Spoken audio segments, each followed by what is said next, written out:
पहले ही प्रेडिक्ट कर देता हूं, ये वीडियो मेरा, इसके व्यूज मिलियंस में जाएंगे। हाँ, ऐसा मैंने कभी पहले प्रेडिक्शन दिया नहीं दिया ना, इसमें दे रहा हूं मैं, मुझे मालूम है मिलियंस में जाएंगे। ध्यान दीजिए, इस वीडियो में शेयर मार्केट का संपूर्ण ज्ञान लीजिए। हर आदमी पैसा कमाना चाहता है, बहुत पैसा कमाना चाहता है, आप भी कमाना चाहते हैं। लोग समझते हैं शेयर मार्केट सट्टा बाजार है, नहीं, उसको प्रिडिक्ट किया जा सकता है, उसको एनालाइज किया जा सकता है। उसके अंदर कुछ फिल्टर्स अगर आप सीख गए ना, तो शेयर मार्केट में 22, 25, 24, 28, 32, 35% रिटर्न लेना असंभव नहीं है। आप ले सकते हैं। पहले ये याद करा देता हूं आपको कि मैंने पीछे 5 वीडियो एक के बाद एक लो कॉस्ट मार्केटिंग आइडियाज पे दिए थे। जो मिस हो जाए वो जरूर देख लीजिए। पब्लिक स्पीकिंग पे मेरा एक बड़ा प्यारा वीडियो था, और business yoga with Bhagavad Gita. ये अगर मिस हो, अब बाई चांस में मिस हुए तो चेक कर लीजिएगा। आने वाले समय में एक यूट्यूबर बन के करोड़ों रुपए कैसे कमाया जा सकता है, इस पे एक वीडियो दूंगा। सिख कम्युनिटी पे दूंगा। अभी गुरु नानक देव जी की जयंती आने वाली है, और टेक्सटाइल इंडस्ट्री पे सोच रहा हूं दूंगा। वापस आते हैं, पूरा वीडियो देखिएगा, क्योंकि इसके व्यूज पहले बता रहा हूं मिलियंस में जाएंगे। ये है ऐसा वीडियो, इसमें वो सारे राज खोलने वाला हूं मैं शेयर मार्केट के। एक तो समझना आसान हो जाएगा। स्कैम 92 हर्षद मेहता का पूरा वेब सीरीज आपने देखा होगा। वेब सीरीज में डायलॉग तो सुना है ना आपने, क्या कहते हैं? शेयर मार्केट एक ऐसा गहरा कुआं है जो पूरे देश की प्यास बुझा सकता है। शेयर मार्केट इतना गहरा कुआं है जो पूरे देश की पैसे की प्यास बुझा सकता है, और मैं इस कुएं में डुबकी लगाना चाहता हूं। यानी कि शेयर मार्केट से पूरा देश भी पैसा कमा सकता है, और तो भी सबकी प्यास बुझेगी और पानी और भी रहेगा। पहले समझ लेते हैं कि इन्वेस्टमेंट कितने प्रकार के होते हैं। शेयर मार्केट से पहले एफडी होता है, उसमें 5% का रिटर्न मिलता है, और पैसा अगर डबल करना चाहते हो फिक्स डिपॉजिट में तो 14 साल लगते हैं। डेट फंड, उसमें भी 5% का रिटर्न मिलता है, 14 साल में पैसा डबल होता है। रियल एस्टेट, उसका रिटर्न नेगेटिव है उसमें रिटर्न मिलता नहीं है, कम हो जाता है आजकल। गोल्ड, उसमें 9-10% तक रिटर्न मिल रहा है। पैसा डबल करना हो तो आपको 8 साल में गोल्ड में भी डबल हो जाता है पैसा। सेविंग्स अकाउंट, इसमें 2 से 3% का रिटर्न मिल रहा है, और आज का रिटर्न अगर कंटिन्यू हुआ तो 24 साल लग जाएंगे पैसा डबल होने में। करंट अकाउंट में कुछ मिलता ही नहीं है। शेयर मार्केट एक ऐसी जगह है जहां 18 से 20% का रिटर्न मिल जाता है। आसानी से लोग 4 साल में पैसा डबल कर सकते हैं, अगर वहां पे टिप और सट्टे की तरह, सट्टा बाजार की तरह काम ना करें। शेयर मार्केट में इन्वेस्टमेंट 2 तरह से होते हैं। एक तो म्यूचुअल फंड हो गया, आप पैसा म्यूचुअल फंड में लगा दो, कोई और आपके पैसे को मैनेज कर रहा है, वो करता रहेगा। और दूसरा, आप सीधा कंपनी के शेयर में पैसा लगा सकते हो, दूसरा तरीका है। तो किस कंपनी में पैसा लगाना है, कहां पे खरीदना है, शेयर मार्केट में कैसे पैसा इन्वेस्ट किया जाता है, क्यों लोग फेल होते हैं? भारत में केवल 3.25-3.5% लोग शेयर मार्केट में पैसा लगाते हैं। यूएस में 55% लोग लगाते हैं। तो हेडरूम ऑफ ग्रोथ अभी इंडिया में बहुत है शेयर मार्केट में एंट्री करने का। इंडिया में शेयर मार्केट में इन्वेस्ट नहीं करना या लॉस होने के बेसिकली कारण क्या है?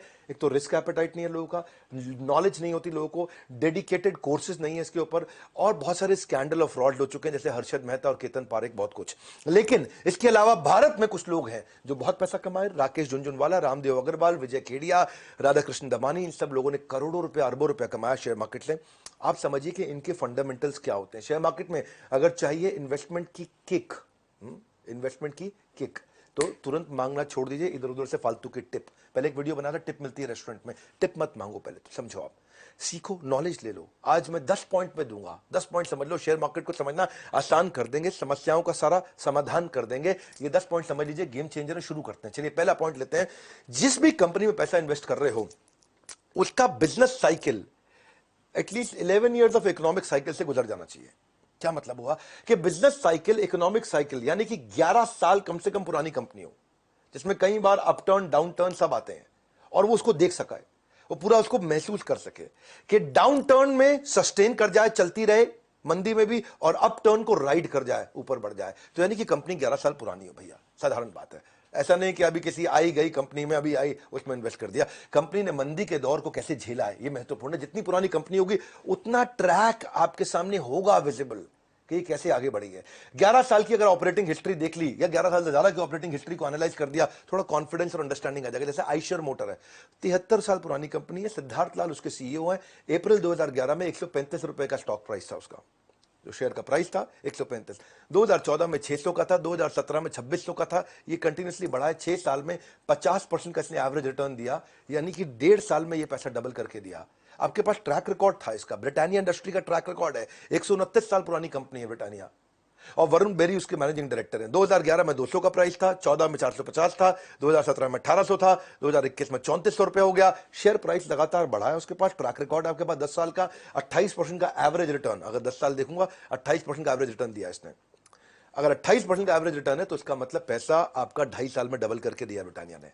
तो ट्रैक रिकॉर्ड है, ट्रैक रिकॉर्ड चेक करना आना चाहिए पहले। एचडीएफसी बैंक है, अभी अतानु चक्रवर्ती है, इससे पहले आदित्य पुरी थे, 1994 से चल रही 27 साल पुरानी कंपनी है और 250 से 2021 तक, 2011 से 2021 तक 1500 का शेयर इसका प्राइस हो गया है। आज भाव 1500 का, इसका 250 का ट्रैक रिकॉर्ड मिल रहा है कि 250 से 375 गया, फिर 780 गया, फिर 1500 गया।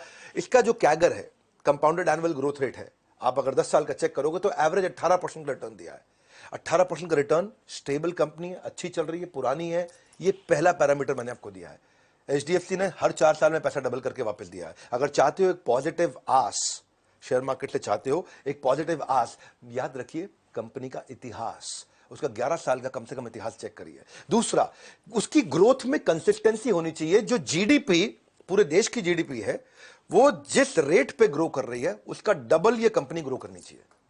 जीडीपी का मतलब क्या हुआ, पहले जीडीपी को समझते। जीडीपी का मतलब जो भी पूरे देश में प्रोडक्ट है और सर्विस है, पूरे देश में जो भी मिला के बिका, जो भी कुछ बेचा गया है, उस सबका सम टोटल हो जाता है हमारी जीडीपी, ऐसे समझ लेते हैं, ग्रॉस डोमेस्टिक प्रोडक्ट। हाँ, पूरा देश समझो कि एक साल में कितनी सेल कर रहा है। अब समझो पूरा देश एक साल में जो सेल कर रहा है वो 5% बढ़ रही है, तो इस कंपनी जिसमें आप इन्वेस्ट कर रहे हो वो 10% बढ़नी चाहिए। सिंपल हो गया जी। क्योंकि ऐसा नहीं मैं चाहता कि जो पूरा देश जिस मात्रा में ग्रो कर रहा है उसी मात्रा में कंपनी भी ग्रो कर रही है, तो कंपनी ने कुछ खास नहीं किया। देश जितना ग्रो कर रहा है कंपनी उससे डबल ग्रो करनी चाहिए। तो ये हो गया रूल नंबर 2 मेरा। हाँ?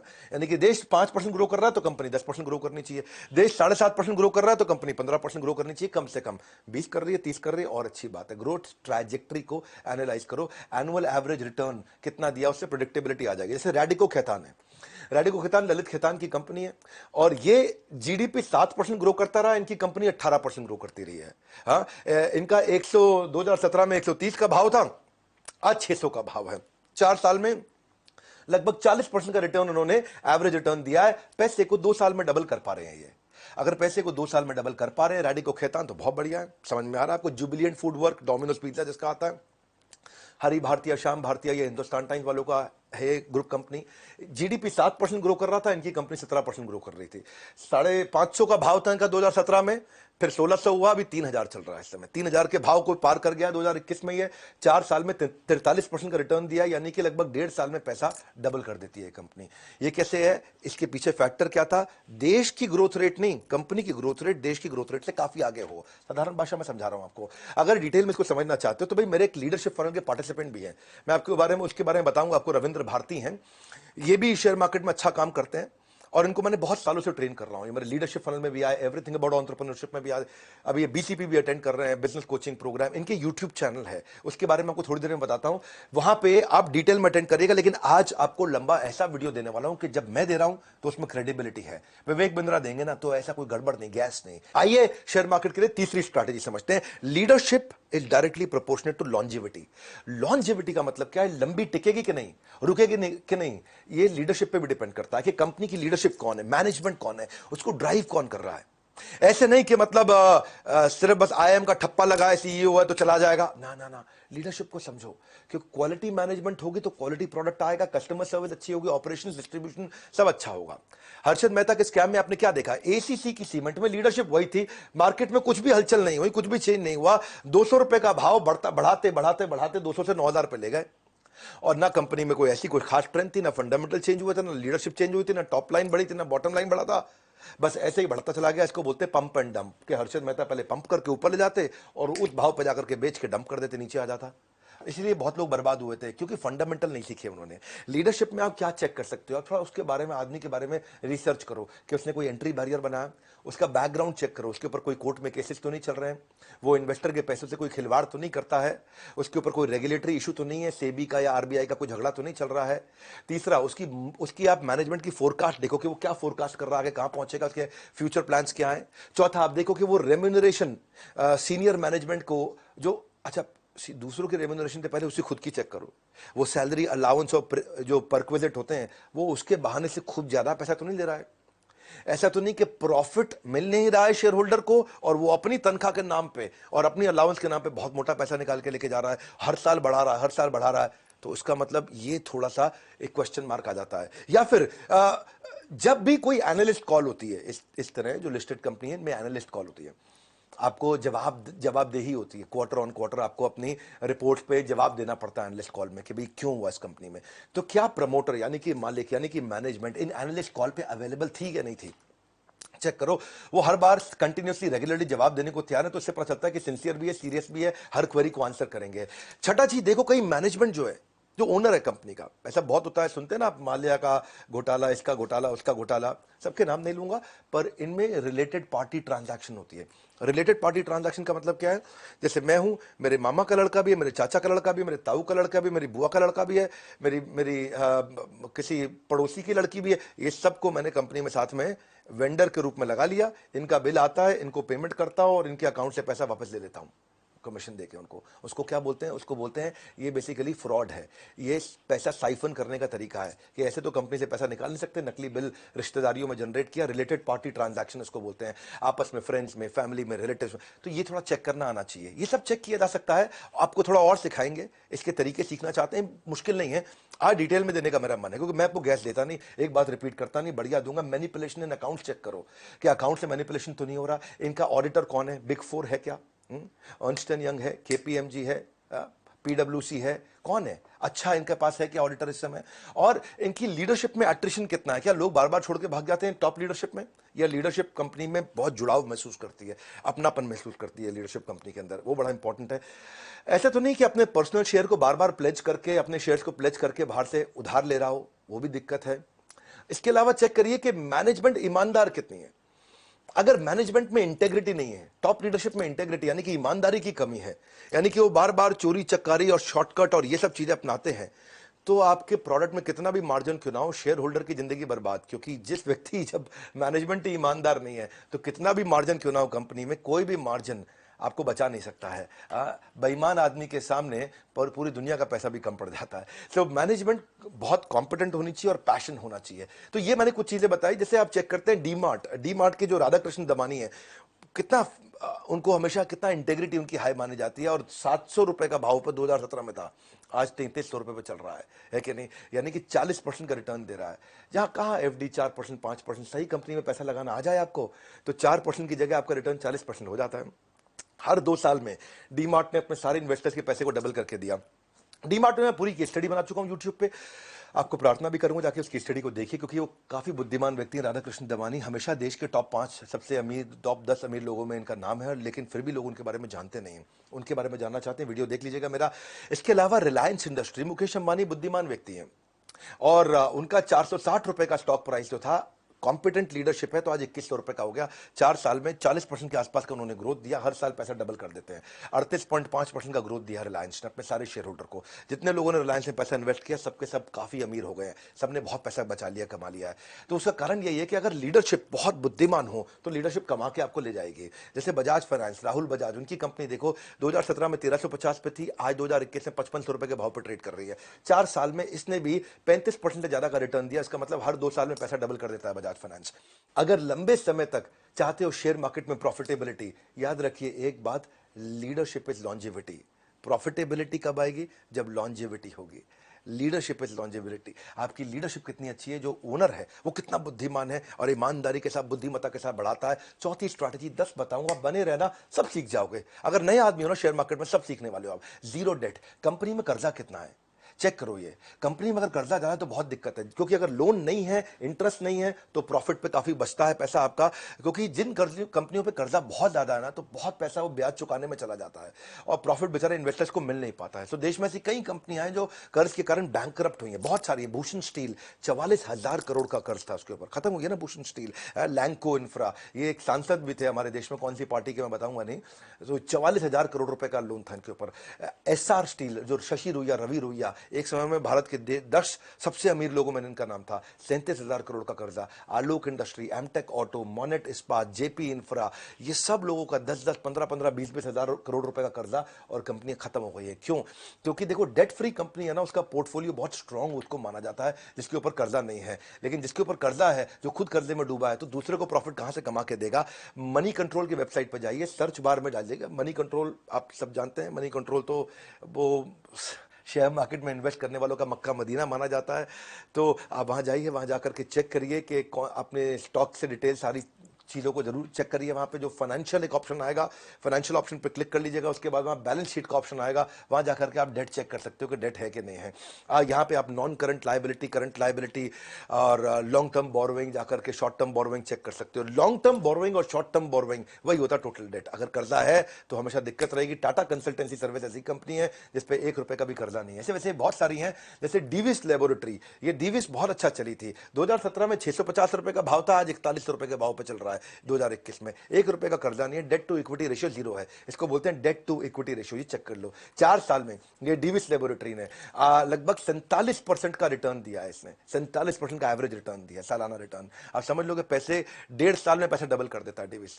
तो क्यों किया, उसका एक कारण क्या बताया आपको, इसके ऊपर कोई कर्जा नहीं है। कर्जा ना होने का बड़ा बेनिफिट मिलता है, क्योंकि जो खर्चा होता है ना, एनी एक्सपेंस जो कि बिजनेस को रन करने की जो कॉस्ट होती है उसको रिड्यूस कर सकते हैं, पर कर्जे को, खर्चे को रिड्यूस कर सकते हैं। कर्जे को रिड्यूस नहीं करते हैं, कर्जे को पे करते हैं, रिड्यूस नहीं करते हैं। खर्चे को रिड्यूस करते हैं। हो सकता है अगर मेरा आज खर्चा है कि भाई मेरी इतने सारे प्लांट चल रही हैं, इतनी फैक्ट्रियां चल रही हैं, इतनी मैन पावर है, इतना सामान मैं इंपोर्ट कर रहा हूं, प्रोड्यूस कर रहा हूं, मैं खर्चे को घटा सकता हूं, कर्जे को नहीं घटा सकता हूं। कर्जा पे करना पड़ता है, आदमी फंस जाता है। तो इसलिए टाटा कंसल्टेंसी सर्विस जो मैंने आपको बताया, डेट टू इक्विटी रेशियो, यानी कि इक्विटी तो है, शेयर होल्डर्स का पैसा है, लेकिन कर्जदार नहीं है कंपनी। 1100 के भाव पे थी या 3300 के भाव पे है। टीसीएस आप जानते हैं उसका मार्केट कैप कितना बड़ा है, 27% का रिटर्न दिया उसने। हर 2.5 साल में पैसा डबल करके अपने सारे इन्वेस्टर्स को दिया। वर्लपूल ने भी हर 4 साल में पैसा डबल करके दिया है। 1 रुपए का कर्जा नहीं है वर्लपूल पे। 1200 के भाव पे था 2017 में, और आज देख रहा हूं 2021 में 2300 के भाव पे चल रहा है।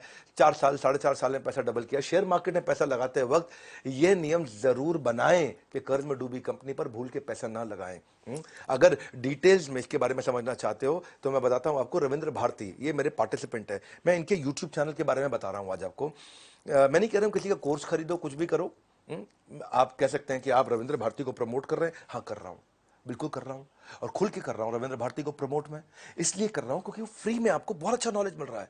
मेरे को भी तो आपको कुछ चैनल्स बताने पड़ेंगे ना जहां पे ऑथेंटिक आपको नॉलेज मिल जाएगा। मैं सारा दिन तो शेयर मार्केट के वीडियोस बना नहीं सकता, मैं एंटरप्रेन्योरशिप पे तरह तरह के वीडियोस बनाऊंगा। तो आप भारतीय शेयर मार्केट का हिंदी पे और मराठी में चैनल है, आप जाके देख सकते हैं। और इनका प्रमोशन इसलिए भी कर रहा हूं क्योंकि मेरे पार्टिसिपेंट है, हमने इनको ट्रेन करके बिल्ड किया है। पिछले 4-5 साल से हमसे मेंटरिंग ले रहे हैं और ये बड़े अच्छे एसेट लाइट मॉडल पे ये बिल्ड कर पाए हैं। सो इसीलिए चलो 5वीं स्ट्रैटेजी पे आते हैं। पहले प्रमोटर जिस कंपनी में पैसा लगा रहे हो उसके मालिक का 51% खुद का शेयर होल्डिंग होना चाहिए। Promoter should have higher stake in the company, at least 51% होना चाहिए, यानी कि उसके पास में पावर्स और राइट्स होने चाहिए जो कंपनी का मालिक है। ऐसा ना हो कि कंपनी के मालिक ने अपनी सारे शेयर बाजार में बांट दिए, अब उसका कंपनी में कोई हक ही नहीं रह गया। तो जिसने विजन बनाया था, जो ओनर था, जो जान लगा रहा था, अब उसकी जान लगाने का मोटिवेशन ही खत्म हो गया ना मेरे भाई। वो क्यों जान लगाएगा, है कि नहीं? आदमी तभी जान लगाता है ना जब उसका क्या है, ओनरशिप है। ओनरशिप, ओनर ही जान लगाता है कि नहीं? सर्वेंट नहीं उतनी जान लगाता जितनी ओनर जान लगाता है। ओनर सब खुद भी लगाएगा, दूसरों से भी लगवाता है। अगर उसकी ओनरशिप ही नहीं है, हिस्सेदारी नहीं है कंपनी में, उसका हिस्सा ही खत्म, तो वो जान नहीं लगाएगा। तो इसलिए ये ध्यान रखो कि जो कंपनी का मालिक है उसकी 51% अभी भी हिस्सेदारी बची है कि नहीं बची। ये ऐसा तो नहीं कि शेयर बांटता रहा, पैसे इकट्ठे करता रहा, पैसे लिए खुद गायब हो गया, जो कि कंपनी में उसकी हिस्सेदारी है नहीं। कंपनी तो पब्लिक की हो गई, अब पब्लिक खुद ही चला ले कंपनी। यही दिक्कत आती है।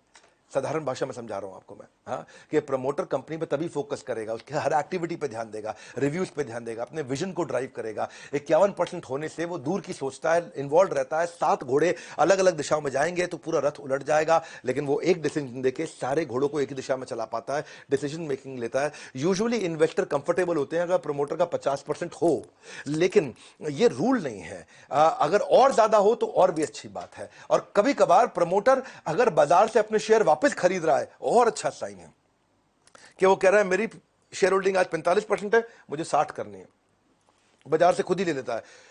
इसका मतलब क्या, उसको पता है कि कंपनी आगे बढ़ने वाली है। इसका मतलब वो जानता है, अंदर की बात उसको मालूम है कि आज वो 45% पे है, मैं कंपनी के 60% ले लेता हूं, इसका भाव आगे चल के बढ़ेगा, उसको पहले से ही है। तो ये भी एक अच्छा साइन होता है। पीडीलाइट इंडस्ट्री देखो, भरतपुरी की, जो फेविकॉल वगैरह बनाते हैं, कहा पूरा मार्केट शेयर इन्हीं का तो है। हाँ, फेविकॉल का कौन है कंपटीशन? फेविकॉल के आपको नाम याद करना मुश्किल होगा। आज भी भरतपुरी के 70% कंपनी की मालिकाना खुद का है, उसका सारा शेयर उसने बेटे बात ऐसा नहीं है कि मतलब बंदर बाट की तरह खत्म कर दिए हों।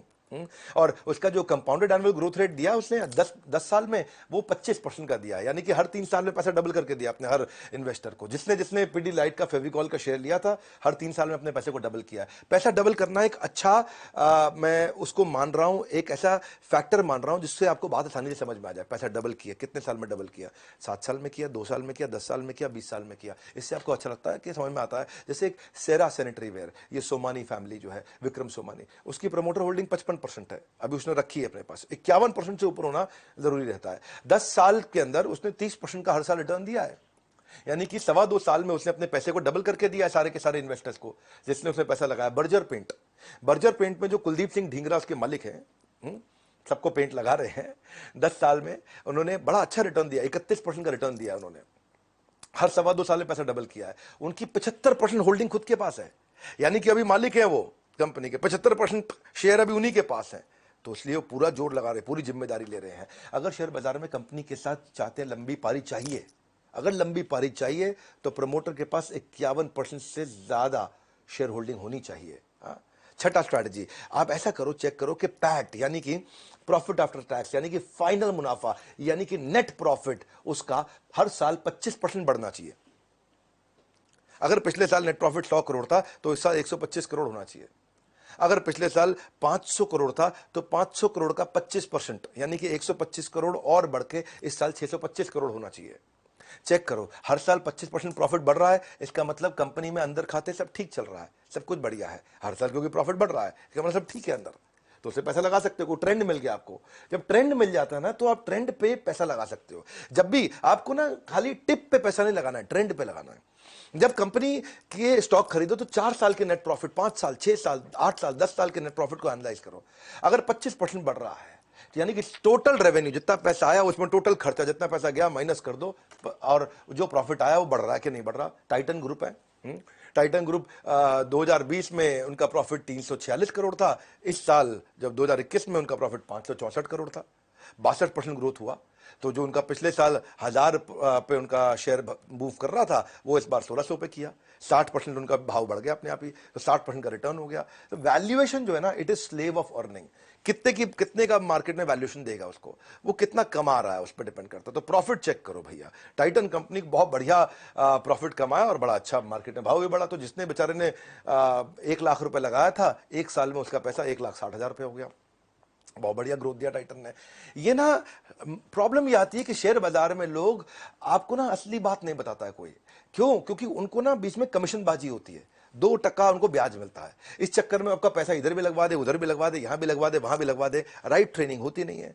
हर आदमी को 1%, 2% ब्याज है, वो बार बार लगवाना चाहता है, क्योंकि आपने सही जगह लगा दिया तो आप चुपचाप बैठ जाओगे टाइट होके। इसलिए वो चाहता है आपको बार बार हलचल में रखे, कुछ ना कुछ लगवाता रहे, निकलवाता रहे, कमाता रहे, लगवाता रहे सर। लेकिन आप बढ़िया कंपनी में लगा लिया आपने। ये फिल्टर मैंने आपको बताया, आप ये फिल्टर चेक कर लेना और इसकी हिस्ट्री खोल के चेक कर लेना। नीचे कमेंट बॉक्स में आपसे मिल लूंगा, आपको समझ में आ जाएगा कि भाई साहब इस फिल्टर के बाद हर आदमी को 24 से 30% की गारंटी रिटर्न आ जाएगी अपने आप। ये फिल्टर लगाने आने चाहिए आपको। ये सारे फिल्टर आजकल अवेलेबल है, फ्री में अवेलेबल है कि नहीं? आप वर्ल्ड पूल को देखो, 92 करोड़ से 130 करोड़ पे आया, थोड़ा सा प्रॉफिट बढ़ा उसका, प्रॉफिट बढ़ते ही ग्रोथ 41% हुआ उसका, देखा भाव भी बढ़ गया उसका। ये आपका जो भाव बढ़ेगा वो भाव किससे बढ़ता है? प्रॉफिट का बड़ा रोल है। ऐसी ही कंपनी थी सिंजीन इंटरनेशनल, ये यहां कोई जॉनथन नाम के एक जेंटलमैन 120 करोड़ से 160 करोड़ पे गए एक साल में, प्रॉफिट के अंदर 33% बढ़ा उनका, तो उनका पीछे भाव भी बढ़ गया। 2020 में 330 रुपए का भाव था, आज 580 का भाव है। अच्छा ग्रोथ दे रहा है ये भी। किसी कंपनी से आपको प्रॉफिट चाहिए, जब आपको प्रॉफिट चाहिए परमानेंट, और अगर आपको चाहिए, खुद को चाहिए प्रॉफिट परमानेंट, तो नेट प्रॉफिट बढ़ना चाहिए 25%। परमानेंट परसेंट मिलते जुलती बात हो गई तो आप ये देखो 25% ग्रोथ होना चाहिए। और इसको डिटेल में समझना है तो इसकी ट्रेनिंग अटेंड करो, लर्निंग लो, आप इसके बारे में सीखो। नहीं सीखोगे तो बात नहीं। मैं भी सीखता हूँ, खूब सीखता हूँ, खूब लर्निंग्स लेता हूँ, खूब लर्निंग्स देता हूँ। वहीं से बात बनती है, मैं खुद एंटरप्रेन्योर हूँ, मैं एक ट्रेनर नहीं हूँ। आज एक बहुत बड़ी, बहुत लार्ज सेटअप की एक ऑर्गेनाइजेशन को ड्राइव कर रहा हूँ, एज ए सीईओ उसको चला पा रहा हूँ, क्योंकि बिजनेस एक्यूमेंट है, बिजनेस इंटेलिजेंस है, तभी आप ड्राइव करते हैं। सातवीं चीज, सातवां फिल्टर जो ध्यान दे, कंपनी का रेवेन्यू और उनकी यूनिट सेल्स, ये दोनों बढ़नी चाहिए। कम से कम 10 से 15% रेवेन्यू भी बढ़े, यूनिट सेल्स भी बढ़े। रेवेन्यू का मतलब क्या हुआ? जो टोटल सेल हुई है कंपनी में, हाँ, जो टोटल माल बेचा है वो इस साल 100 रुपए का बेचा है, तो अगले साल 20% 120 रुपए का बेच रहे हैं कि नहीं बेच रहे हैं? अगले साल 120 की कमाई होनी चाहिए, इस साल 100 की हुई है तो। लेकिन इसमें एक और चक्कर है, ऐसा नहीं हो कि खाली प्राइस बढ़ा दिया तो 100 का माल 120 में बिक गया। ये भी चेक करना है यूनिट सेल्स भी बढ़ रही हो। यूनिट सेल्स का मतलब क्या है? देखो इनका 100 रुपए का ही माल बिकता है जी हर साल, तो वेरी गुड। तो फिर इस बार 120 कैसे हो गया? उन्होंने क्या किया जी, 10 रुपए की चीज 12 रुपए की कर दी, तो 100 रुपए का 120 हो गया। प्राइस बढ़ाना नहीं, केवल यूनिट भी। अगर दोनों चीजों से बढ़ रहा हो तो और अच्छी बात है। यूनिट का मतलब है पिछले साल 1 लाख गाड़ी बेची, इस साल 1,20,000 गाड़ी बेची, 20,000 गाड़ी भी फालतू बेची, तो रेवेन्यू भी बढ़ना चाहिए और यूनिट जितनी आइटम बेच रहे हो वो आइटम भी बढ़नी चाहिए। जब ये आइटम भी ज्यादा बिक रही है और पैसा भी ज्यादा आ रहा है, तब ये कंफर्म हो जाएगा हाँ इसमें कोई झोल नहीं है बीच में। नॉन ऑपरेशनल इनकम नहीं कह रहे, ऑपरेशनल इनकम जो धंधे से इनकम आती हो। कई इनकम कैसी है? प्रॉपर्टी बेच दी, इनकम आ गई, वो दिखा दिया जी, है जी, ताकि भाव चलता रहे। आपने ऐसा कुछ कर लिया, कर्जा ले लिया, इनकम आ गया, अब इसको इनकम की तरह बाई चांस ट्रीट कर लिया, तो अब आम आदमी के समझ में नहीं आता है। इसीलिए मैं बोल रहा हूं ये कि भाई ये पैसा कहां से आया कंपनी में, आप इसको सीख सकते हो, आप इसको बैलेंस शीट में देख सकते हो। और इसको जब जैसे चेक करोगे कि दोनों चीजें ग्रो कर रही है, जैसे मारुति है, मारुति ने 2014 में 10 लाख गाड़ी बेची, 2015 में 11 लाख गाड़ी बेची, 2016 में 13 लाख गाड़ी बेची। हर साल गाड़ी भी ज्यादा बेची और हर साल 10% 11% गाड़ी भी ज्यादा बेची और हर साल रेवेन्यू भी ज्यादा हुआ। रेवेन्यू ज्यादा हुआ, कुछ और भी हो सकता है, लेकिन गाड़ी ज्यादा बेच के रेवेन्यू ज्यादा हुआ तो कंफर्म हो गया कि मारुति ठीक चल रही है भैया। 50% मार्केट शेयर लेकर के बैठी हुई है। जो 1250 का उसका स्टॉक प्राइस हुआ करता था, वो 2017 में 6500 पे गया, लगातार बढ़ता रहा है मारुति। 6 साल में लगभग 30% के आसपास रिटर्न दिया था पीछे मारुति ने, और 2.5 साल में पैसे को डबल कर था। तो उसकी शेयर की कीमत आसमान चढ़ेगी जिस कंपनी की सेल हर साल 10-15% 20% बढ़ेगी। आसमान चढ़ेगी 20% अगर सेल बढ़ेगी। ये सिंपल फॉर्मूलाज हैं, इन सिंपल फॉर्मूलाज को याद रखिए। गोदरेज कंज्यूमर प्रोडक्ट्स हैं, गोदरेज के बहुत कंज्यूमर प्रोडक्ट्स आते हैं। निसाबा गोदरेज उसकी 6%। ये 2020 में 9,057 करोड़ का 9,057 करोड़ का टर्नओवर था। 21 के अंदर ये 11,000 करोड़ का 11,000 करोड़ हो गया टर्नओवर। तो टर्नओवर बढ़ा, 22% बढ़ा, 20-22% टर्नओवर बढ़ गया। जैसे ही बढ़ा उसका स्टॉक प्राइस भी अपने आप बढ़ने लग गया। तो टर्नओवर भी बढ़ना चाहिए और यूनिट, जितना माल बेचा, तेल कितना बेचा, 1 लाख बोतल बेचा, इस साल 1,20,000 बोतल बेचा। ये दोनों चीजें कंफर्म होते ही आपको आसान हो जाएगा। सफल इन्वेस्टमेंट उस कंपनी में होगा जिस कंपनी में वॉल्यूम ग्रोथ और सेल्स रेवेन्यू दोनों का 20% तक होगा। ये दोनों को बढ़ना चाहिए, दोनों। और अगर डिटेल्स इसके बारे में समझना चाहते तो और लर्न करिए, इसको सीखिए। हमने भी शेयर मार्केट के कोर्सेज बनाए हैं, और अगर फ्री में अटेंड करना है तो भारतीय शेयर मार्केट के मैंने आपको चैनल बताए थे, ये चैनल मैं आपको दे दूंगा डिस्क्रिप्शन वगैरह में, आप इसको जाके सब्सक्राइब करके थोड़ा सीख लो। और 8वीं strategy, net operating cash flow. Net operating cash flow का मतलब है आपकी कंपनी में हर साल जो कैश आता है, ऐसा नहीं माल बेच रहे हो उधार पे बेचते जा रहे हो, कैश आ नहीं रहा। 20% कैश फ्लो हमेशा बढ़ना चाहिए, हर साल 20% कैश फ्लो बढ़ रहा हो। जिस कंपनी का जाके चेक कर लो, इसके तरीके सिखा देंगे आपको कैसे चेक करना है जाकर के। ये ऐसा नहीं है कि आपको कंपनी में फोन करके पूछना, कंपनी झूठ बोल देगी। ये चीजें पब्लिकली अवेलेबल है, लिस्टेड कंपनी का डेटा अवेलेबल होता है। नेट ऑपरेटिंग कैश फ्लो का मतलब क्या है कि जो बिजनेस से कैश आता है, इसको बोलते हैं ऑपरेशंस का कैश। कंपनी में कैश 3 तरह से आता है। माल बेचा तो कंपनी में कैश आया। दूसरा क्या है? इन्वेस्टमेंट से कैश आता है। आपने अपनी एसेट बेच दिए, म्यूचुअल फंड बेच दिए तो भी कैश आ गया। आपने अपनी गाड़ी बेच दी, अपनी बिल्डिंग बेच दी, मकान बेच दी तो भी कैश आ गया। तीसरा है लोन ले लिया तो कैश आ गया। 3 प्रकार से आता है। हम कौन से कैश की बात कर रहे हैं? हम बिजनेस से कैश की बात कर रहे हैं। लोन के कैश की बात नहीं कर रहे, अपने घर बार को बेच के कैश लाना उसकी बात नहीं कर रहे हैं। जो जेन्युइन कैश है वो बिजनेस से आता है। अगर बार बार लोन लेना पड़ रहा है, कर्जा लेना पड़ रहा है, इसका मतलब तो कोई लफड़ा है भैया, इसका मतलब कोई दिक्कत भी हो सकती है कंपनी में, तो उसको चेक करना चाहिए। इसे मैं बता रहा हूं 10 स्ट्रैटेजी दे रहा हूं, ये 8वीं चल रही है।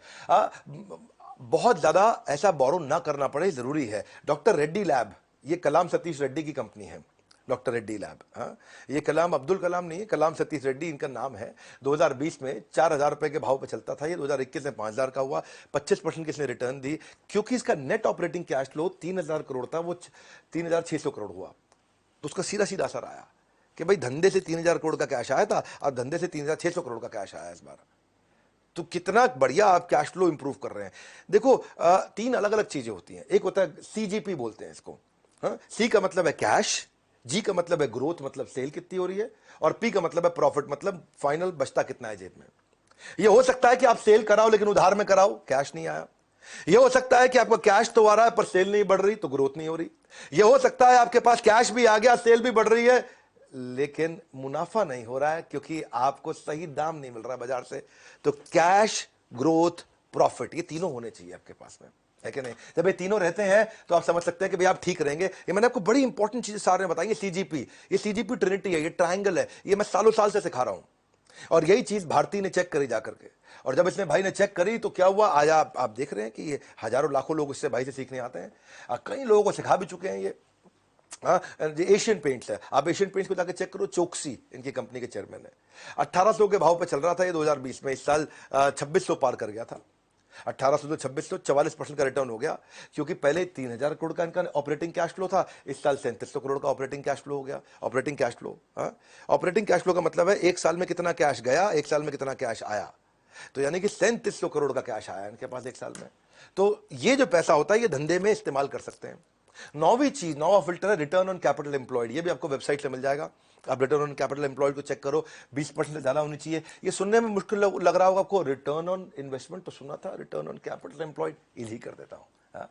मेरे चैनल पे आयो, आप कुछ मुश्किल नहीं छोड़ूंगा। रिटर्न ऑन कैपिटल एम्प्लॉयड का मतलब है कैपिटल। कैपिटल क्या होता है? टोटल कैपिटल, ये कर्जे से लिया हुआ पैसा और जो मेरे शेयर होल्डर है उनसे लिया हुआ पैसा, इन सबको जब जोड़ लेते हैं उसको बोलते हैं कैपिटल। और इस कैपिटल को लगा के एक साल धंधा किया, समझो 100 रुपए की मेरी कैपिटल हो गई, 50 रुपए मैंने कर्जे से लिया, 50 रुपया हम सब कंपनी के ओनर्स का है, तो हमने मिला के 100 रुपए से धंधा किया। 100 रुपए से धंधा करके अब मैंने इस पे 20 रुपए का प्रॉफिट कर लिया, इसको बोल दिया कि 20% रिटर्न ऑन कैपिटल एम्प्लॉयड। ये 20 रुपए से ज्यादा होना चाहिए हर साल। मेन मुद्दा ये है कि कर्जे का पैसा हो या शेयर होल्डर का पैसा हो, दोनों के पैसे को जोड़ लो। दोनों के पैसे को जोड़ के अगर वो 1 लाख रुपए है हमारे पास, तो 1 लाख पे 20,000 रुपया ऊपर से फाइनल मुनाफा साल के एंड में होना जरूरी है। अगर इतना भी नहीं हो रहा है तो इसका मतलब क्या हुआ, ये कर्जे के पैसा और इन्वेस्टर के पैसे के साथ खिलवाड़ कर रहा है, उसका सही इस्तेमाल नहीं कर पा रहा। तो रिटर्न ऑन कैपिटल एम्प्लॉयड इसका कम आ रहा है। रिटर्न ऑन कैपिटल एम्प्लॉयड का मतलब है प्रॉफिट को डिवाइड कर दो इक्विटी से और लॉन्ग टर्म डेट से, इन दोनों से मिलकर जब डिवाइड करोगे, मैंने साधारण भाषा में समझाया है, फॉर्मूला में अभी मत घुसिए, जब धीरे धीरे और सीखते जाएंगे चीजें समझ में आएंगी। अभी स्टेप बाय स्टेप समझाना चाहता हूं। नेस्ले कंपनी देखो, अब सुरेश नारायण इसके चेयरमैन है कंपनी के इंडिया में, 139% रिटर्न ऑन कैपिटल एम्प्लॉयड दिया इसने। यानी कि इनके पास 100 रुपया था, एक साल सबका मिला के सबका जोड़ के उससे 139 रुपया कमा लिया इन्होंने। बहुत अच्छा किया, 20% होना चाहिए था, 139 कर लिया। इसी कारण अगर आप देखोगे 6600 के भाव पे ये ट्रेड कर रहा था बाजार में, आज 18,000 का भाव हो गया इसका। 4 साल में इसने बहुत बड़ी ग्रोथ दी है, 2.5 साल में पैसा डबल करके दिया अपने सारे के सारे जितने इसके इन्वेस्टर्स थे। टीसीएस बहुत बढ़िया काम करता है, एक तो कोई कर्जा नहीं लेता, और जो भी रिटर्न ऑन कैपिटल, जितना भी कैपिटल इसके पास है उस पे 50% के आसपास रिटर्न दे रहा है। इसीलिए 1100 के भाव से 3300 के भाव पे आ गया है, बड़ा अच्छा ग्रोथ दिया है सबको। ऐसे बहुत सारी कंपनीज हैं, पर आप ये थोड़े मुश्किल फॉर्मूलाज हैं जो अभी मेरी बात समझ में नहीं आएगी, इसलिए मैं कह रहा था कि आप अच्छे यूट्यूब चैनल्स पर जाइए, वहां जाके सीखिए। फाइनली 10वां दे रहा हूं, ये बड़ा काम का, रिटर्न ऑन इक्विटी इजी कर देता हूं आपको। ये भी 15% होनी चाहिए। रिटर्न ऑन इक्विटी में मतलब इसमें कर्जे का पैसा नहीं है, ये केवल इन्वेस्टर्स का पैसा है, इसमें कोई डेट नहीं है, लोन नहीं है, शेयर होल्डर्स के द्वारा इन्वेस्ट किया गया फंड। और जो शेयर होल्डर, जैसे कोई शेयर होल्डर होता है, कोई 2% शेयर ले लेता है आपकी कंपनी का, कोई 1% शेयर ले लेता है, आपको पैसा दे देता है, या स्टॉक मार्केट में, बॉम्बे स्टॉक एक्सचेंज में आप शेयर खरीद लेते हो, शेयर होल्डर हो गए। या आपके चाचा ने भी पैसा लगा दिया कंपनी में, ले बेटा 20% पैसा मेरा डाल दे कंपनी में।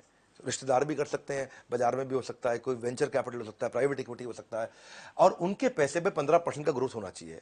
तो ये सारे के सारे फॉर्मूला आपको आजकल वेबसाइट पे फ्री में अवेलेबल है, इसके लिए किसी को पैसा देने की जरूरत नहीं है, आपको किसी के पास जाने की जरूरत नहीं, सब फ्री में अवेलेबल है। शुरुआत कर दो, सीखना शुरू कर दो, फ्री में सीखने को मिल जाएगा, बिना पैसा लगाए सीखने को मिल जाएगा। और रिटर्न ऑन इक्विटी का मतलब हुआ कि भाई इसमें फाइनल प्रॉफिट को मैं शेयर होल्डर की इक्विटी से डिवाइड करके देख लूं, ये न्यूमरेटर डिनोमिनेटर है। एशियन पेंट्स को चेक करो, ये 48% का रिटर्न ऑन इक्विटी दे रहा है, तो इसीलिए 500 के भाव से 2600 के भाव में पहुंच गया। ये बहुत अच्छा काम किया इसने भी। डाबर अमित बर्मन की कंपनी है, ये भी अच्छा रिटर्न ऑन इक्विटी 23% दे रही थी, 100 रुपए में डील कर रहा था, ठीक ठाक किया इसने, 100 से 580 पे गया। मैं सारे के सारे एग्रेसिव कंपनी नहीं दिखा रहा हूं आपको, डाबर ठीक ठाक ग्रो करी है, 17% ग्रो करी है डाबर। ऐसा नहीं कि हर एक दिखा दूं आपको 30% 40%, डाबर का ग्रोथ 17% हुआ है पिछले 2011 से, समझो आप 2021 तक। तो अब ओवरऑल समझते हैं, सेंसेक्स भी तो ग्रो कर रहा है, आप सेंसेक्स पे भी पैसा लगा सकते हो।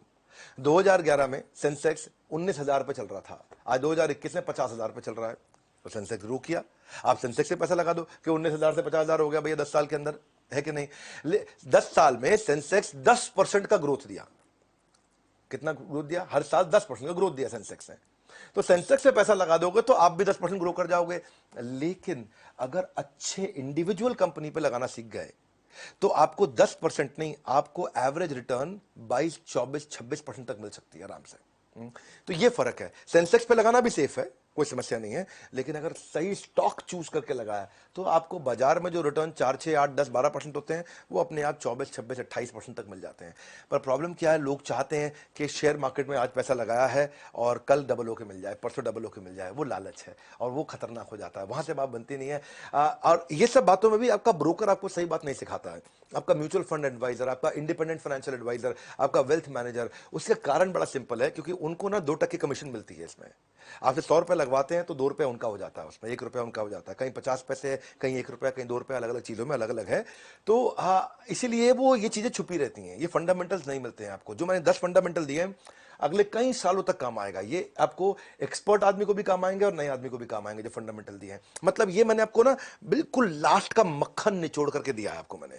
मैं भी अगर शेयर मार्केट की इन्वेस्टमेंट के बारे में सीखता हूं, पढ़ता हूं, मेरे विचार में सब चीजें फ्री में यूट्यूब पे भी अवेलेबल है, पर आपको पता होना चाहिए किससे सीखना है। वैसे मैं जिस रविंदर की बात मैंने करी है, ये महाराष्ट्र के पुणे के पास एक गांव से बहुत गरीब इंसान हुआ करते थे। मतलब गरीब कहने में आर्थिक रूप से गरीब मानिए, गरीब तो नहीं थे, आर्थिक रूप से गरीब मान लीजिए। 17 साल का एक्सपीरियंस हो गया उनको। 11वीं क्लास से इन्होंने शेयर मार्केट पे काम शुरू किया था। कर्ज में डूबे हुए एक किसान के बेटे थे ये, और ट्रेडिंग की दुनिया में आज अपना नाम कमा रहे हैं। आज ये मेरे साथ में सालों से, कई सालों से मुझसे ट्रेनिंग लेते आ रहे हैं। भारतीय शेयर मार्केट इंस्टीट्यूट भी इन्होंने बनाया। और दिनेश ठक्कर जो चेयरमैन है एंजल ब्रोकिंग के, उन्होंने इनको number 1 stock market training institute का अवार्ड भी दिया है। वैसे जी मीडिया से भी इनको कुछ अवार्ड मिले हैं। लगभग 1.25 लाख स्टूडेंट्स को ये पढ़ा चुके हैं। तो अपना जीवन स्टॉक मार्केट में इन्होंने खपाया, तभी करोड़ों का बिजनेस ये खड़ा कर पाया। सो आप इनके दोनों चैनल देख सकते हो। आप मराठी भाषी हो या हिंदी भाषी, स्टॉक मार्केट की नॉलेज मिल जाएगी अच्छी खासी।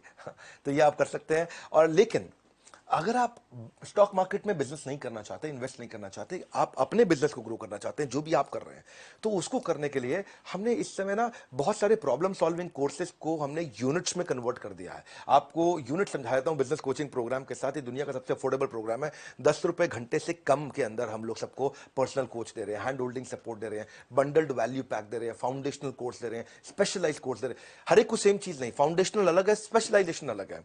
अगर आप स्टूडेंट है तो आपको 21st सेंचुरी स्किल क्या चाहिए, एंटरप्रेन्योर है 21st सेंचुरी स्किल क्या चाहिए। एक में 16 कोर्स है, एक में 14 कोर्सेज हैं। Low cost digital marketing ideas क्या हो सकते हैं बिजनेस ग्रोथ के, उसमें 12 कोर्स बनाए हमने। बिजनेस अपने सेल्स को कैसे बढ़ाया जाए उसके ऊपर हमने लगभग 8 कोर्सेज बनाए। बिजनेस को स्केल कैसे करते हैं उस पर हमने 10 कोर्सेज बनाए हैं। रिटेल बिजनेस के लिए हमने 8 कोर्सेज बनाए। ऑपरेशनल एक्सेलेंस मैन्युफैक्चरिंग के लिए 8 कोर्सेज बनाए हैं। फंड रेज करना है, फाइनेंस सीखना है, उसके ऊपर 5 कोर्स बनाए। बिजनेस ऑटोमेट करने पे 6 कोर्स बनाए हैं। अपनी सेल्स को डबल करने में, प्रोडक्टिविटी बढ़ाने में, मनी मैनेजमेंट के ऊपर, डिजिटल मार्केटिंग पे, एचआर पे, एम्प्लॉय पे, एचआर अगर आप सीखना चाहते हो तो उस पर भी 5-6 कोर्सेज बनाए हुए हैं। ये नंबर को ना स्क्रीनशॉट ले लो आप इसका, 1 मिनट रोक करके वीडियो को पॉज करो, इसका स्क्रीन, इस पे फोन करके पता करो कि मैं 8 रुपए घंटे पे, 5 रुपए घंटे पे पर्सनल कोच ले सकता हूं जो मेरे बिजनेस को ग्रो करने में मेरी मदद करेगा। शेयर मार्केट का ये अब तक का सबसे वैल्यूएबल वीडियो था। इस वीडियो को सबको शेयर कर दो जिनको शेयर मार्केट को सीखना है, समझना है। इसमें मैंने लगभग संपूर्ण ज्ञान दे दिया है। इसके बाद हर चीज इसी के अंदर कवर हो जाती है अगर आप इस वीडियो को ध्यान से देखें। कमेंट बॉक्स में आपको देखने, आपकी राय जानने आ रहा हूं मैं। वीडियो को जरूर शेयर करिएगा। सबसे वैल्यूएबल वीडियो था आज तक का शेयर मार्केट पे। हमारे साथ जुड़े रहने के लिए वर्ल्ड के नंबर 1 एंटरप्रेन्योर यूट्यूब चैनल को आके सब्सक्राइब करने और करवाने के लिए आप सबका हृदय की गहराई से प्रेम पूर्वक बहुत बहुत धन्यवाद।